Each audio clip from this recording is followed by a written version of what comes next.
cut intro. I know you guys don't have time to listen to intros. I left that theater feeling it's okay to be punk rock. And by punk rock, I mean being kind to everyone. That's punk rock, guys. That is punk rock. Punk rock comes in with kindness, is sexy, tall, dark, and handsome with dimples, and he is our Superman, guys. And I fucking love him. David Cornsweat, I don't know where this guy come from. I don't think I've seen any movie he's been in, to be honest. And he just reminds me of a mix of Henry Cavill and Tom Welling. At the same time, has that charm and that kind of essence of Christopher Reeves in a way, and I love that. The plot, basically, this is not a origin Superman movie, and thank God I'm so tired of those.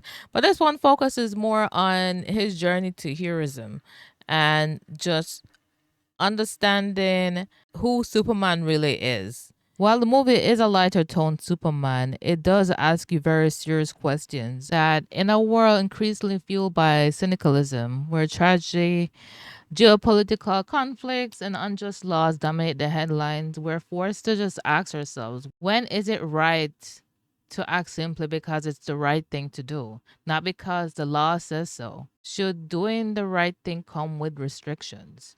Or is it the value of human life, human dignity, worth more than the rules written in ink or because somebody said so? Superman doesn't just fly, he confronts us with this very question. What should a superhero stand for if it's not for the good of the people, especially those oppressed and overlooked and powerless? No matter how small the voices, it matters. I understand that's the plot, and it's simple and it's effective. Now, we can talk about the cast real quick. David Cornsweet as Superman, he embodies that Boy Scout energy that Superman has. He has that earnest energy to do good, and I think that was one of the things that I just really love with his character, and I felt like he did a really amazing job like capturing all of that encompasses the Superman that I know, especially from the animated series. Like that's the one I grew up with. I didn't grow up reading the Superman comics, but for the animated series, that this is the Superman that I know. And out of all the Superman I've seen, he's the most accurate depiction, in my opinion. The cast is amazing. Rachel Brosnahan, I think that's her name.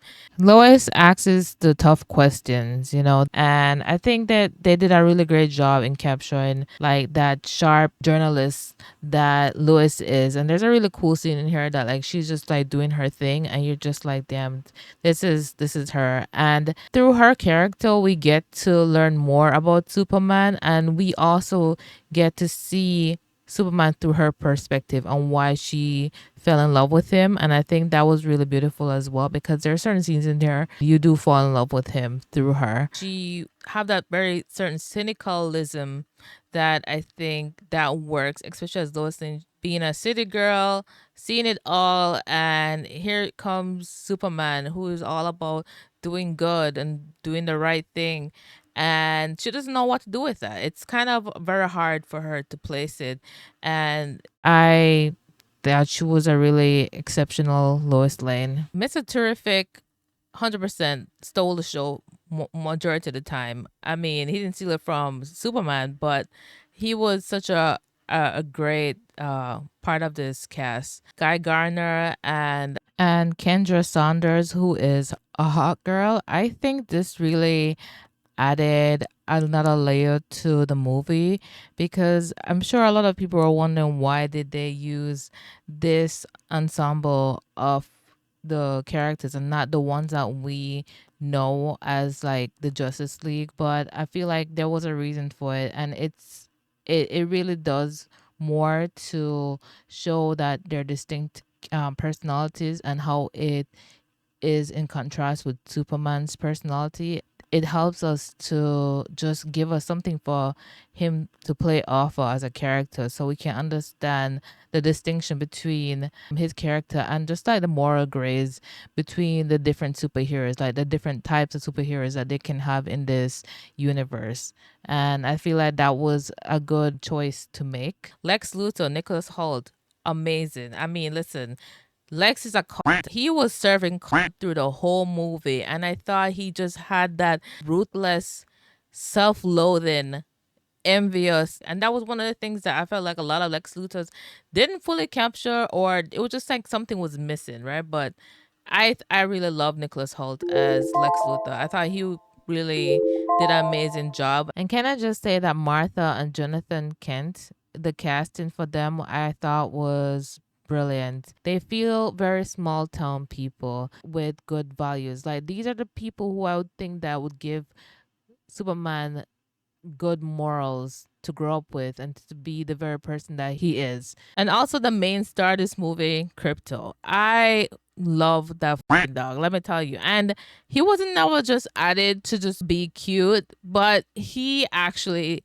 helped a lot. He actually had not necessarily his own plot, but he had a lot of things in this movie that was used to utilize and to help Superman. And I thought that was really, really awesome to watch. And we eventually find out more about him in the end of the movie as the dog Crypto. The campier aspect of it, I think, also lends to the movie to be more warm, more embracing, like this is not a Superman that you are scared of. And I mean, don't get me wrong, you do get scared of this Superman. When you see him breaking it down and kicking ass, you are just like, holy shit, this dude is fucking powerful.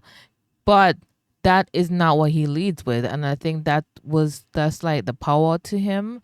And that's the thing that you find so endearing about him, to understand that that aspect of him is just one aspect and not embodiment of what he is and what he stands for. The action in this movie is amazing. I feel like they utilize a lot of actually what Superman powers are. And it's not just him just flying around and just punching things. Like he actually do other things in this movie. And I thought that was refreshing. I like when stories can expand on a character's abilities or utilize certain things from their lore. I love seeing more of his world. We saw the Fortress of Solitude. I've been waiting to see that forever. We get to see more of his life, more of him just like interacting with other people in his world. Everybody had an opportunity to shine, and I never felt bored whatsoever watching the movie. The cinematography in that movie was really also really amazing to watch. They do a lot of great wide shots so we can see what is happening in these fights. I thought the storytelling was great. I felt like the dialogue was very strong. There was no situation where I felt like this was kind of overplayed or overdone. But we get to see a lot of uh iconic characters in this movie that I never thought I would see in a Superman movie, and we were experiencing that, and I thought that was really great. This movie also did a lot to pull on the heartstrings, and there was a scene that moved me. There was more than one scene in this movie that moved me, and that there are a few superhero movies I can think of that has like really pulled at my heartstrings in that way, but this movie got me really teared up. And there is a scene that it was such a poignant scene where people needed Superman, like, and just hearing their love and genuine need for help from a beacon of hope in that way was just, I was so moved. And also I felt like I was 9 again. That's like watching Superman movies or something. I was just watching, I was like, oh my god, like this is Superman.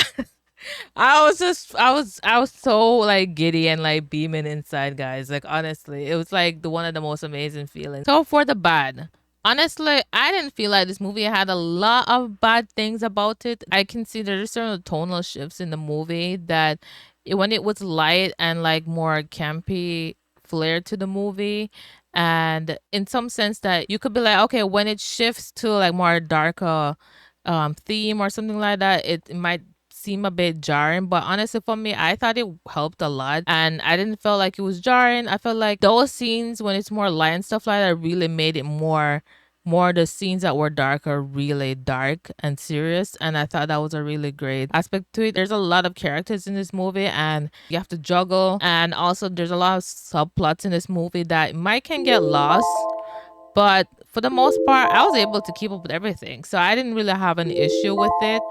But it's definitely one of those things, is like, because there are certain subplots in the movie that it kind of get lost sometimes when being trying to juggle the characters on what everybody's motivation are, and certain characters motivation isn't fully fleshed out in this movie. That's more like the nitpick of this movie in my opinion, than like the movie actually is bad or had bad like elements to it. So overall, watching this movie, honestly, I can say that I give Superman 5 dabs out of 5. And I have no regrets about my choices, honestly. Being punk rock is loving and kindness. There's nothing wrong with it. I just felt like this movie was more true to who Superman was, and I enjoy this. And if you're going to remake a movie and not bring something different, a different flair to it, a different aspect of the same character that you love, then what is the point? I felt like this Superman was just more my Superman. There was no jokes about the people that he saved. There was no jokes that was made light about in those situations, because all those things were precious. Everyone's lives are precious. Doesn't matter what it looks like, and that is a testament to who Superman is as a character. And if you don't agree with that, then I don't know, share your thoughts. Let me know, what did you like about this movie? What did you not like about this movie? Overall, I really love this movie. I don't think I could say it better than DC-1 and 1001. In a world full of Homelander, being Superman is punk rock. Please check out my channel and stick around to see more. This is Instant Tidbit, and I'm Stars Dam. Bye.